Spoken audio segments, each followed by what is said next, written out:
Before he was a prophet, he was a businessman. That detail changes everything. Most people think success in business comes from strategy. Better tactics. More hustle. Cut a corner here. Bend a rule there. Do what it takes.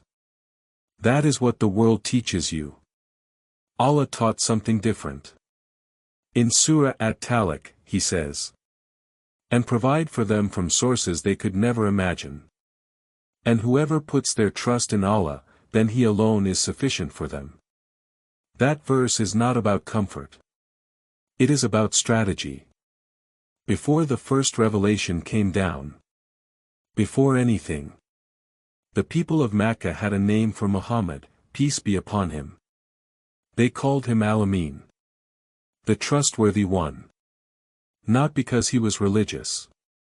Because he was honest. A wealthy businesswoman named Khadija, may Allah be pleased with her, heard about his reputation. She had money. She needed someone she could trust. She hired him.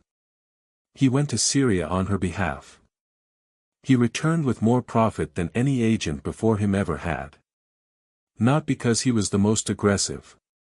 Not because he cut deals in the shadows. Because the people he traded with trusted him. That trust was his competitive advantage. Centuries later, the Prophet, peace be upon him, told us exactly what happens when you choose honesty over deception in business. He said, "If the seller and buyer speak the truth and describe their goods honestly, they will be blessed in their transaction. And if they lie and hide things, the blessing of their transaction will be lost." That is from Sahih al-Bukhari. Read that again. The blessing is not guaranteed by the sale. It is guaranteed by the honesty. He also said, "Whoever deceives us is not of us." That is not a recommendation. That is a line. Here is the part nobody talks about. The Prophet did not succeed in business despite his character. He succeeded because of it. In a world full of deception, the man who refused to deceive stood out. That is still true today. If you want rizq that lasts. If you want a business that grows without you losing sleep. If you want money that does not feel like punishment. Build it on what he built it on. Truth. Transparency. Taqwa.